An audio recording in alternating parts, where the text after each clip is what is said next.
નમસ્કાર શિક્ષક મિત્રો, 10મા ઇનોવેશન ફેસ્ટિવલની અંદર જિલ્લા કક્ષાના આ પાલનપુર ડાયટ ખાતે યોજાયેલ, જેમાં આપનું હાર્દિક સ્વાગત છે.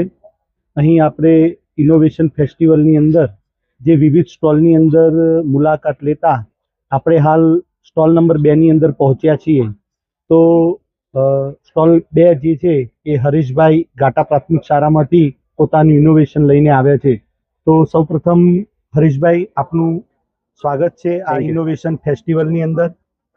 હરીશભાઈ, આપ ઇનોવેશન ફેસ્ટિવલની અંદર આપ શેના વિશે અને શિક્ષણની અંદર કઈ રીતે ઉપયોગી થાય એ વિશે અમારા શિક્ષક મિત્રોને આપ માહિતગાર કરશો.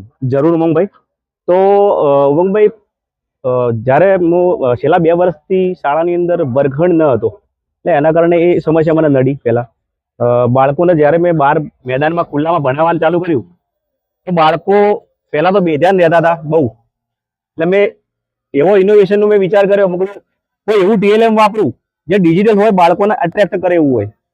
એટલે મેં લેપટોપ, ટેબ્લેટ અને મોબાઈલના યુઝ દ્વારા મારા પોતાના જે ટ્રાવેલિંગ બ્લોગ હતા એ ધોરણ 3 થી 5ના એકમોની અંદર, પર્યાવરણની અંદર મેં એનો સ્ટેપ બાય સ્ટેપ એકમ વાઇઝ મેં એને ગોઠવ્યા અને બાળકોને એ એકમોની અંદર ભણાવવાનું ચાલુ કર્યું. બાળકોએ ખરેખર ટીએલએમ નો ખૂબ સારી રીતે ઉપયોગ કર્યો.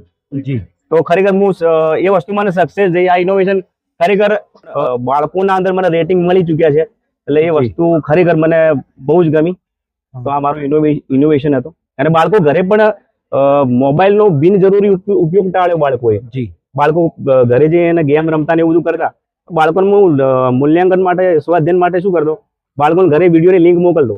બાળક ઘરે વિડીયોની એ લિંક ખોલીને વિડીયો ખોલતો, ઓપન કરતો, જોતો. બીજા દિવસે એની પ્રશ્નોત્તરી કરું.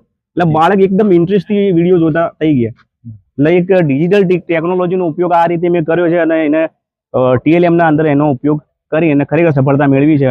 તો હરીશભાઈ, આપ આપના એકમ સંદર્ભે જે ધોરણ 3 થી 5ની અંદર જે વાત કરી, તો એ સંદર્ભે આપ કયા એકમનો આ ઇનોવેશન સંદર્ભે અને આપ જે બ્લોગ બનાવ્યા છે તો કેવા એકમો આની અંદર તમે સમાવેશ કરેલો? તો ઉમંગભાઈ, સૌપ્રથમ તો ધોરણ 3 થી 4, 5 અને 3, 4 અને 5 એ રીતે એકમો મેં ગોઠવ્યા હતા. તો ધોરણ 3 ની અંદર અમુક એકમો મેં લીધા છે અત્યારે ખાલી બતાવવા માટે. જી. તો ધોરણ 3 આવરી વરસાદ પાઠ છે, તો એની અંદર હાથીનો જિક્ર કરેલો છે. હાથી વિશેનું બધું મૂળ માળખું છે. તો ડુબાર એલિફન્ટ કેમ્પ જ્યારે હું તમિલનાડુ ફરવા ગયો હતો, તો કુર્ગ છે એક વિસ્તાર છે, તો એની અંદર ડુબારી એલિફન્ટ કેમ્પ આવેલો છે.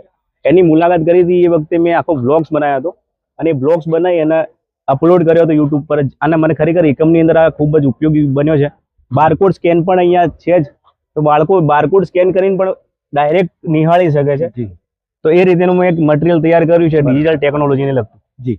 તો હરીશભાઈ, આપના કક્ષાએ તો જે આયોજન કરી રહ્યા છો અને બાળકોને લાભ આપી રહ્યા છો, શું આપે આપના બ્લોગ દ્વારા અથવા તો આપનામાં જે આવડત છે તો એ આવડતનો ઉપયોગ કરી અને અન્ય કોઈ શિક્ષણ વિભાગ ક્ષેત્રે કોઈ મદદરૂપ બન્યા હોય એવી કોઈ બાબત ખરી? હાજી. દીક્ષા પોર્ટલ ઉપર જે આપણે લોકબોલી કોર્સ નિર્માણ કર્યો એની અંદર, અને એની અંદર મને ગરાસિયા જે બોલી છે એની અંદર મને ગરાસિયા બોલીમાં એક્સપર્ટ તરીકે મને લીધો હતો. એઆઈના જમાનાની અંદર આપ જે કામ કરી રહ્યા છો એ ખરેખર એક વાત જોતા જે બાળકો માટે ખૂબ જ ઉપયોગી સાબિત થશે.